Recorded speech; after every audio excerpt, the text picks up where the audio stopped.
Assalamualaikum warahmatullahi wabarakatuh. Selamat pagi anak-anak. Kita bertemu kembali dalam mata pelajaran otomatisasi dan tata kelola sarana dan prasarana. Pada kompetensi hari ini kita memasuki kompetensi dasar yang ke-16, yaitu melaksanakan penghapusan sarana dan prasarana. Materi pagi ini adalah penghapusan sarana dan prasarana. Anak-anak, silakan kalian perhatikan materi selanjutnya. A. Pengertian penghapusan sarana dan prasarana. 1. Menurut pasal 1 ayat 10 Peraturan Menteri Keuangan Republik Indonesia nomor 83 PMK .06 2016 tentang tata cara pelaksanaan pemusnahan dan penghapusan barang milik negara. Penghapusan adalah tindakan menghapus barang milik negara dari daftar barang dengan menerbitkan keputusan dari pejabat yang berwenang untuk membebaskan pengelola barang, pengguna barang, dan atau kuasa pengguna barang dari tanggung jawab administrasi dan fisik atau barang yang berada dalam penguasaannya. 2. Menurut Dr.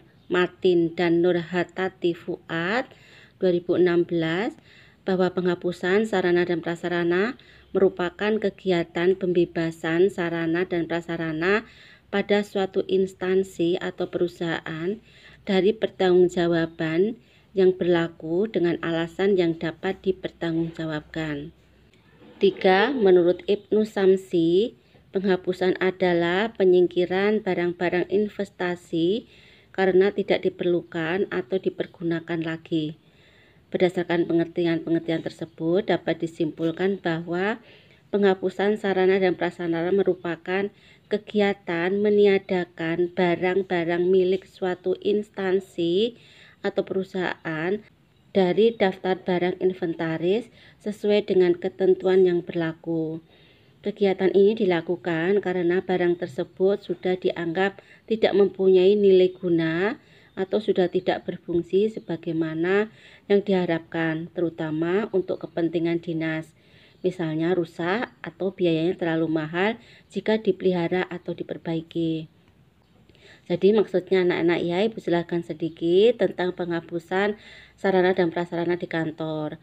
Barang-barang yang ada di kantor itu kan mengalami kerusakan atau sudah tidak bisa digunakan lagi. Nah, barang-barang tersebut akhirnya dimusnahkan atau dihapus dari daftar inventaris barang-barang yang ada di kantor. Artinya di-delete gitu ya, sudah tidak termasuk ke dalam daftar inventaris kantor lagi. Nah, kemudian kenapa barang-barang itu dihapuskan? Mungkin rusaknya terlalu parah sehingga biaya untuk memperbaiki barang tersebut lebih besar daripada dibandingkan dengan membeli barang yang baru gitu ya. Jadi kebijakan perusahaan adalah lebih baik menghapus barang tersebut dan digantikan dengan barang yang baru. B. Landasan hukum penghapusan sarana dan prasarana. Peraturan Menteri Dalam Negeri Republik Indonesia nomor 17 tahun 2007 tentang pedoman teknis pengelolaan barang milik daerah. Kemudian Peraturan Menteri Keuangan Republik Indonesia nomor 83 PMK 06 2016 tentang tata cara pelaksanaan pemusnahan dan penghapusan barang milik negara. Kemudian berdasarkan pasal 14 Peraturan Menteri Keuangan Republik Indonesia nomor 83 PMK .06 2016 bahwa penghapusan barang milik negara atau BMN itu meliputi 1. Penghapusan BMN dari daftar barang pengelola, 2. Penghapusan BMN dari daftar barang pengguna dan atau daftar barang kuasa pengguna, 3. Penghapusan BMN dan dari daftar barang milik negara.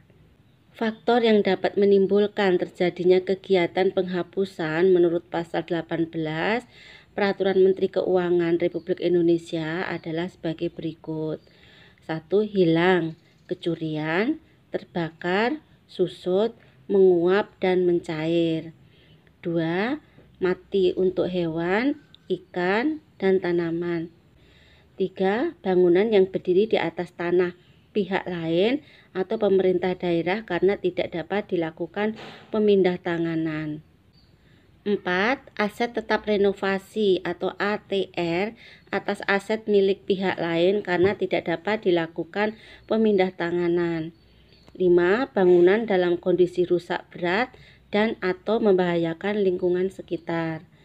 6. Bangunan yang berdiri di atas tanah yang menjadi objek pemanfaatan dalam bentuk kerjasama pemanfaatan, bangunan guna serah bangun, serah guna atau kerjasama penyediaan infrastruktur.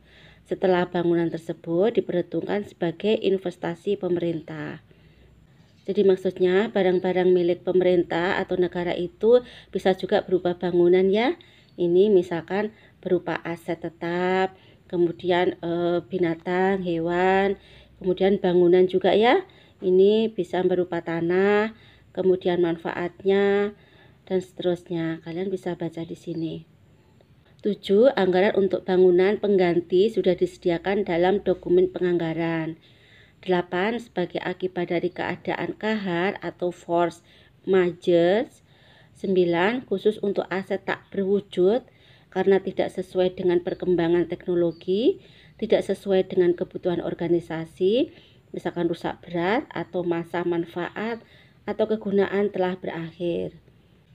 C. Tujuan dan syarat penghapusan sarana dan prasarana. 1. Tujuan penghapusan sarana dan prasarana. A. Mencegah atau membatasi terjadinya kerugian atau pemborosan biaya pemeliharaan sarana dan prasarana yang kondisinya semakin buruk, berlebihan, rusak, dan sudah tidak dapat digunakan lagi. B. Mencegah terjadinya pemborosan biaya pengamanan atas alat atau mesin yang tidak berguna lagi, membebaskan ruangan dari penumpukan barang-barang. C. Yang tidak dipergunakan lagi. D. Meringankan beban kerja petugas inventarisasi. E. Membebaskan instansi atau perusahaan dari tanggung jawab pemeliharaan dan pengamanan.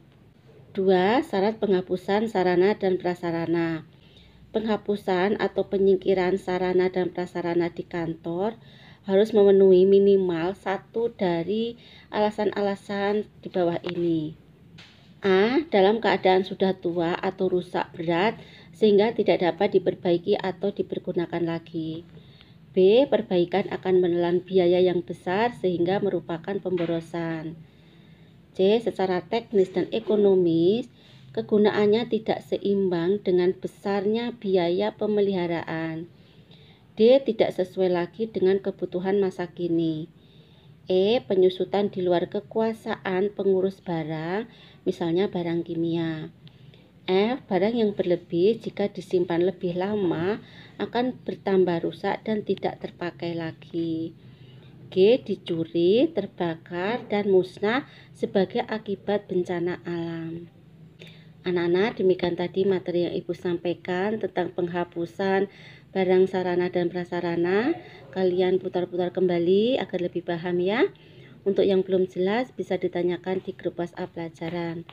Baik anak-anak, Ibu akhiri materi daring pada pagi hari ini. Assalamualaikum warahmatullahi wabarakatuh. Selamat pagi.